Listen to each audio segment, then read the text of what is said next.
এই উপবৃত্তিটা 3 দিন পরে প্রধানমন্ত্রী দেশনেত্রী বেগম খালেদা জিয়া এই শিক্ষা প্রতিষ্ঠানে সর্বপ্রথম চালু করেন। তিনি শিক্ষার ক্ষেত্রে উপবৃত্তি চালু করেছেন। তোমরা আবার এটা জানো কিনা যে আগে এক সময় শিক্ষকরা 5 টাকা 10 টাকা 20 টাকা বেতন পেত।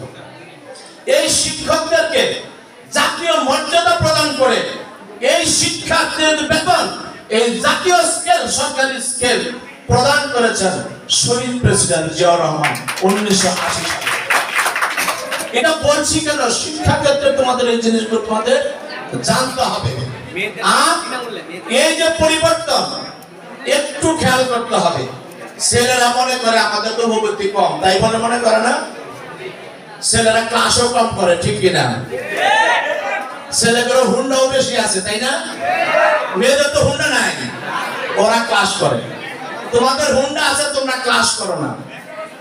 তোমরা কি একটু ভাবতে পারো যে দেশে 100 চাকরির মধ্যে যদি 70টা মেয়েরা নিয়ে যায়, তোমার ভাগে থাকবে 30টা।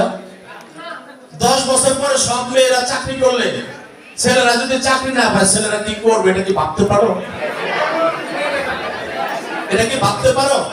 অতএব সমান তালে মেয়েরা এবং ছেলেদের সকলকে অগ্রসর হতে হবে। সর্বশেষ যে কথাটি বলতে চাই, ডক্টর ইউনূস অত্যন্ত ভালো মানুষ, যোগ্য মানুষ। ওনার সাথে আমার ছাত্র জীবনে পড়াশোনা শেষে একাধিকবার কথা হয়েছে। ওনার ওয়াইফ ডক্টর আফরোজা ইউনূস আমার ডিপার্টমেন্টের চেয়ারম্যান ছিলেন। আমি যখন সংসদের ভিপি, ওই ডক্টর আফরোজা ইউনূস আমার সংসদের কোষাধ্যক্ষ ছিলেন। আমি জানি, কিন্তু ওনারা ভালো মানুষ। কিন্তু আপনাদের মনে রাখতে হবে, ভালো মানুষ যোগ্যতা এক জিনিস, দক্ষতা হলো আরেক জিনিস। এই দক্ষতা অর্জন করতে হবে। বিএনপির ভারপ্রাপ্ত চেয়ারম্যান জনাব তারেক রহমান 180 দিনের মধ্যে কর্মমুখী এবং উৎপাদনশীল শিক্ষা, নৈতিক এবং জ্ঞান সম্পন্ন শিক্ষা দেওয়ার জন্য 180 দিনের একটি কর্মসূচি ঘোষণা করেছে।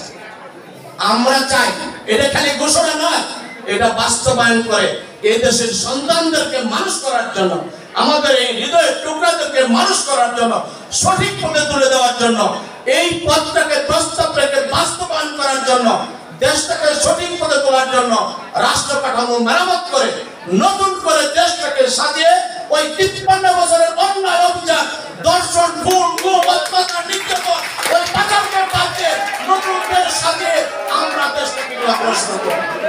ধন্যবাদ সবাইকে।